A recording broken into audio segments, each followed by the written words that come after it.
Hey everybody, it's Cauliflower Man here, and today I am focusing on the topic of what is Elo Hell and how to get out. The reason why I feel like I should be the one to tell you guys how to do this is because when I started, my initial rank for this season was something like 2250, not very high. I don't know that I ever got down below 2000, but I was kind of sort of new to Overwatch.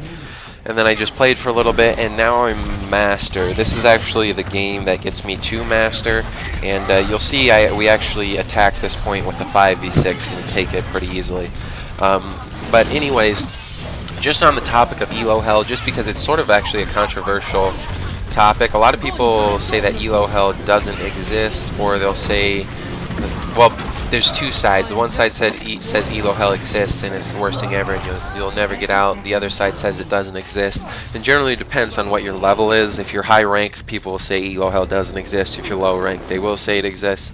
And I will say that Elo Hell does exist, and by Elo Hell all I mean is there's a certain rank where if you get low enough, it doesn't matter how good you do, you can still lose. Like, you can be the best player in the world and you will still lose. And people try to blame this on their teammates, but it has very little to do with your teammates. In fact, the reason that Elo Hell exists is just because the game is designed that way. And that might sound sort of weird to you, but you have to remember that Overwatch is designed so that you as an individual will not have a very big impact on your team. And I actually don't like this about Overwatch. That's why I prefer things like Battleborn. I far prefer Battleborn to Overwatch. The only problem is there's far fewer people who play Battleborn, and again, I think a reason that far fewer people play Battleborn is because the skill curve on Battleborn is way higher. Like, if you're one of the best Battleborn players, you can win 3v5s or 4v5s pretty regularly. You cannot do that, like, if you're down one or two teammates in Overwatch, you will not win almost ever. So I prefer Battleborn for that reason, but Overwatch, because it's designed to be more of a team-centered game, and there are, like, I actually do enjoy that. It's very interesting to me, and I do really enjoy Overwatch. It's probably my second most favorite game that came out in 2016, behind Battleborn. But it's because of the fact that as an individual you will not have a huge impact. That's why Elo Hell exists. Okay, it's not so much that your teammates suck, it's that you aren't actually as good as you think you are. You're not actually that much of a power player. A lot of this has to do with the fact that most characters can be killed in one or two shots. You know, what can you do if you can get killed in one or two shots? You know, one or two headshots. There's not a whole lot that you actually can do. Or I guess one or two headshots isn't the best way to put it, but most characters can kill another character in under a second. So what can you do if you accidentally get caught off guard and then you die, and being down one teammate really screws up the rest of your team? There's not a whole lot you can do. So Elo Hell is more about, that's the way the game is designed. Like, there's no getting away from it. You're never going to be a huge impact player on your team, no matter, even if you're the best. I've actually watched a lot of videos on YouTube of pros playing with people who are way lower level, and they'll still lose, or they'll play a game through, you know, one of those King of the Hill matches, and they'll lose 2 of the points. I watched one of something like Seagull when he was ranked like 83 against a bunch of ranked 60s back in the first season, and he lost 2 of the rounds. And so Elo Hell exists at every rank, at every level. But the thing you have to remember about it, and this is how you get out of Elo Hell, this is my first sort of tip, my first strategy for getting out of Elo Hell, is you have to remember just the statistics. If you do the math, everybody else is in Elo Hell too, so it affects everybody equally. So if you sit there and think I'm the only one affected by Elo Hell, well, that's a complete, absolute lie. Absolutely everyone is affected by Elo Hell, so you have to focus on just making the statistics work out in your favor. And the only way that you make the statistics work out in your favor is by being better than the average person at your level. And so long as you do that, you will rank up. It might take you a little longer than you would like, but that's Elo Hell. That's the way it is. So there's no getting away from that. You will rank up so long as you do better than I guess the average person at your level, because Elo Hell affects everybody equally. So the second one that I have is you really need to adapt to your team. If you are a one-trick pony, you're going to get stuck in Elo Hell all the time, and that's your fault. You're kind of, I guess you could say, the problem. You're the reason that Elo Hell sort of happens. If you only have one character to play and it's not working, you have to switch off of it. And this goes far beyond just me saying that one-trick ponies are going to be a problem, but if you don't switch, you're going to be a problem for your team as well. So you really need to pay attention to that. I don't know how many times I'll get into a game and maybe I'm doing superb but nobody's switching on the team. Even if I'm doing superb and I know I'm sort of the backbone of the team, if it's not working, somebody's got to switch, so I'll make a switch first just to force everybody else to switch. Always make sure you got to adapt to your team, because your team's really not going to adapt to you, especially at the lower levels when you're in Elo Hell. A lot of times they're never going to switch, so it's going to have to be you who does it. And if you're not the type of person who's willing to switch, even if you're on your most powerful character, even if you do have gold elims and gold damage, then you're going to lose and you're going to get stuck in Elo Hell, and that's your fault. Number 3, and this one is very important. It's really, I haven't seen any level where people actually listen to this advice. It gets a little better now that I'm at Master. I can say it gets a little better, but people are still terrible at it, and it's quit being toxic. The worst thing you can do for your team is to make them not like you and make them want you to lose. As soon as you start trashing somebody on your team for doing bad, even if they are doing bad, because I'm sure they know they're doing bad if they're doing bad, but as soon as you call them out and be like, you suck, man, you're the worst, you're the reason we're losing, that person wants you to lose. And it's much easier for a teammate to make you to lose than it is for an enemy player to make you to lose. So why are you doing the worst thing for your team? You're doing the best thing for the enemy team if you start being toxic. Because if one of your teammates wants you to lose, there's nothing you can do to stop them. Okay, there's absolutely nothing you can do. If one of the enemy team players wants you to lose, obviously you can just kill them, you can outplay them. But if one of your teammates wants you to lose, you can't make them start playing. There's nothing you can do there. So don't be toxic. And then this brings me up to my next point, which is very similar, but it is somewhat different. When you have people on your team being toxic, especially if they're singling out one player, stand up for that one player. I don't know how many times I've gotten people to quit being toxic because they just start trashing one player. It's kind of like this other day I was playing this game, and there's this group of 3 people who are obviously playing together, kind of a bunch of douchers. You get that a lot in Overwatch. But anyways, after we had lost one round, they all started ganging up on one Roadhog of ours because they thought the Roadhog pushed too far or something.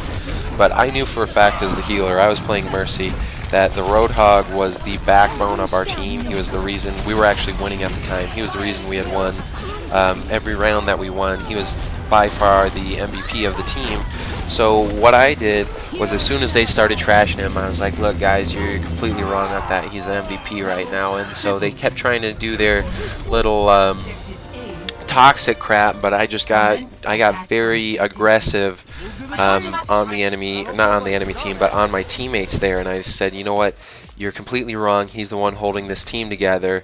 Just be quiet, don't say anything. And normally I wouldn't tell you to tell your teammates to shut up, but sometimes, if you have your best player getting trashed by a bunch of people who are worse than him, it can be useful. But just always stand up for that teammate, especially because they'll hear you. If no one stands up for them and you know that they're actually doing well, or maybe it's just one screw up, and it screw ups happen.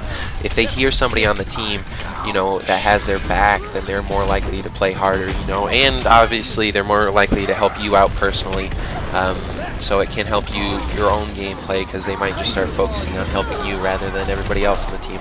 But always stand up for your teammates when they're getting trashed by your other teammates, because otherwise they're just going to get pissed, and they're not going to make you lose necessarily, but they're going to want to make you and your team lose. So always stand up for your teammates. The next thing that I have is you should definitely learn support. And there's a lot of reasons for this, and the first reason is that most people don't really like to play support. Everybody likes to be that cool DPS or maybe even a tank. They don't like to just heal around. They don't really feel like they're doing that much. But support, because most people don't like to play it, it's probably got to be the easiest one to get elite at. And by elite, I just mean that you'll get better than everybody else real quickly, so long as you're at least somewhat intelligent, and that's just because nobody else puts all that much time or energy into it. My best characters are all support, and I think that's why I got to Master so easily. But The second reason for learning support is when you're playing support, you watch the rest of your team, and so, like, let's say you're playing Roadhog or a Genji, you won't learn all the other characters that you can play, but instead you'll only learn that specific one. But if you're playing support, you watch all the rest of your characters. So, like, let's say you're playing a Mercy, you will very quickly learn who is, or how to play characters well just by watching your team, and you'll know which of your teammates are the best ones, which ones are carrying your team, and because you'll know that, you'll quickly learn how to play characters without even actually having to play those characters. So support has got to be the easiest and best way to learn other characters. That's just the way it is. The other thing about support is it allows you to play a little bit more, not defensive, but you don't have to play as aggressive. It's always a little bit easier to play a support because you're kind of sitting in the background. Although if you are playing support at a high level, you do have to play it aggressive. That's what separates the real good support players from the ones that are bad. I think one of the reasons why I think Mercy's probably my best support, and I think Mercy's my best support because I play Mercy far more aggressive than everybody else. Everybody else sort of hides in the background, waits for those massive reses, and usually I am good enough with her Guardian Angel that I just fly around, don't get killed by anybody, and so I actually don't need to get those big reses, and when I do need those big reses, I'm right in the middle of everything anyway. So I really think that's what puts me over the top as Mercy. But again, if you want to rank up, learn that support, not only just to learn support, but that'll actually teach you how to play a bunch of other characters. Then the last point that I have is just never give up. A lot of times if you have one crappy round, people are just going to start flaming, they're going to start being toxic, and like I said, being toxic is the worst thing you can do, but they'll start quitting too, and they'll just be like, this one's over, there's nothing we can do. Well, I don't know how many times that we've had, or I've had a terrible round. Maybe it's on Eichenwald, maybe it's on something like Anubis here, where you get absolutely nowhere, and you'll still end up winning, because it's not all that uncommon actually to stop somebody on the first point on something like this, especially like Anubis or Eichenwald, where obviously if you get stopped on the first point, it feels like you got nowhere, but it's not that uncommon, and it's not that hard to stop the other team. You always have to remember, no matter how bad you did, the enemy team can do worse. Obviously you don't want to think about it from that sort of perspective. You want to think about it from the perspective of however good the enemy team did, you want to do better. That probably would have been a better way to say it. So no matter how good the enemy team's defense is, your defense can be better. So just always remember that, and don't really worry about it too much. But anyways, I guess that's about all I have to say on Elo Hell. Just remember, the main points of this video are: one, Elo Hell affects everyone equally, so no matter how bad it is for you, that's exactly how bad it is for everybody else. So you just have to get a little bit better than the average person at your rank, and then eventually you will rank up. Number two, always adapt to your team. Don't expect them to adapt to you, because it's not going to happen, especially if you're way lower level. If the worse Elo Hell gets, the more it has to be you who gets your team out of Elo Hell. 3, don't be toxic. Toxicity is the worst thing in this game. It's what makes you lose. It makes you lose even more than being a bad player. You really have to get people behind you and working as a team. So just never be toxic. Then the other one was stand up for people who are getting, pissed on by your team. If you have people on your team being toxic towards one of your teammates, stand up for them. You don't always have to say like, oh, they're the best player ever. Don't lie about it. Just be like, maybe they're playing bad. Just be like, you know what, it doesn't matter. Everybody has bad games. They're doing all right. You don't have to say something good about them, but just sort of change the conversation so that people aren't saying bad things about them, because that's absolutely terrible. Like I said, it's much easier for you to beat an enemy player who wants you to lose than it is for you to beat a teammate who wants you to lose. Then next was learn support. This is mainly because it helps you learn how to play other characters. And then finally, just never give up. And that one should go without saying. If you're giving up on ranked games, you should honestly quit playing ranked. You should never give up at any point in time.